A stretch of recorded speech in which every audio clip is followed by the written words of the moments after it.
It's spooky season and it's time we talked about Darkwatch. It was in Game Informer, it was in 2005, and it was released to Western audiences as one of the coolest action horror games out there. For starters, the art style looks sick, even with the graphics of its time. Its gothic wild western theme is so cool it's impossible to forget.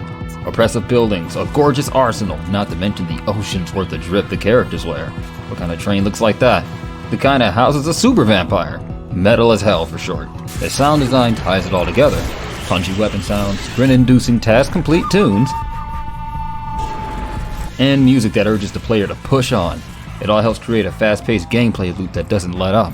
Now if you can't mow down the undead for a while, there's no need to worry about the story, because most loading screens in every level select option displays a short sort of recap. Thanks to its simplicity, there's no pressure to go lore diving after it's been some time. That isn't to say this game is easy to walk away from, as its mechanics are well thought out and fun to experience. Similar to Killing Floor, monsters make spooky taunts that announce their next move and location.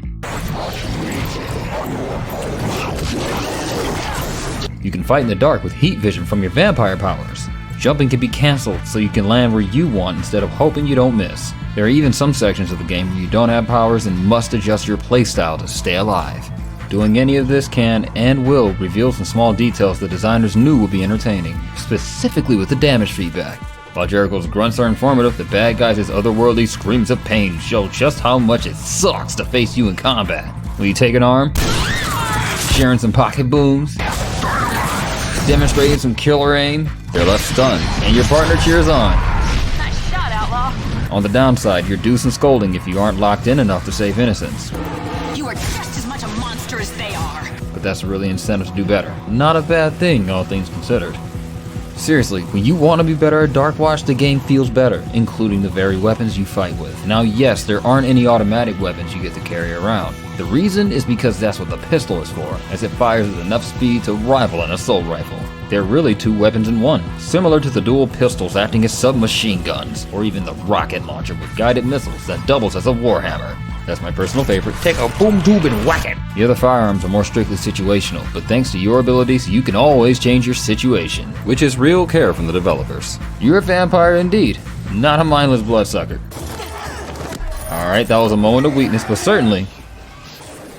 Damn! Yeah, that's not even fair! Look at... Okay, before he's a bloodsucker, Jericho's kind of a dumbass. Maybe that's why you get to make choices that determine how you experience the game. If you choose to make good decisions, you're rewarded with abilities from the respective skill set. And the same goes for making evil decisions. Characters will also treat you differently depending on what you decide, adding even more replay value. Some games were more extensive with your actions affecting outcomes at the time of release, but again, the focus is simple, dumb fun. All the more reason to include a co-op and versus mode. Depending on the console, you had different options for player count, but at the end of the day, it was always great for standoffs and one-liners. This town ain't big enough for the two of us! Shut up, Jericho! Just shut up! Picking up power-ups to access a mixed bag of abilities is never a bad idea in most games. Just remember that cooperative play awaits should you want to become a rootin' tootin' army of two shooting outlaws.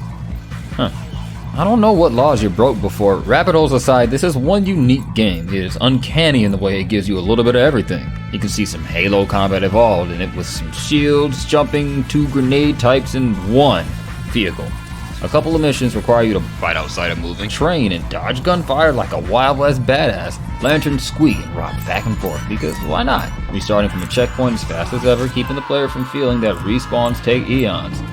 Pick up that scepter. There are some voice lines that are hilarious, even more when you're reading the subtitles while hearing an evil laugh. Oh yeah, and I'm not going to make a Ghostbusting joke. Every game has its flaws anyways. Exhibit A. Changing the field of view is not an option. Exhibit B. Through your limited vision, you'll constantly destroy enemy spawners, fight waves of enemies, or attempt to protect the innocent, with the occasional secret or boss fight. C. There's no auto-aim, and the game is played with a controller. These are all flaws, yes, but the charm it brings is the very spirit of gaming in the 2000s. This game, although short, has an all-out fun campaign mode. The story is there, but the spooky, explosive, gothic, Wild West gameplay and atmosphere is what begs you for a second go-around. If that isn't enough, you could play versus or co-op, one of the many top-notch borrowed mechanics from similar games mixed up just enough to be just right. That said, this game is A-class, partner. The world wasn't ready for it, but that doesn't mean it isn't one of the greats. If you can get your hands on Darkwatch, you're in for a fantastic ride. You know where the buttons are, you know what they do, and whatever you choose, Special Grade Gaming loves you for it. See you soon. Well, technically you'll be seeing. Never mind, you get it.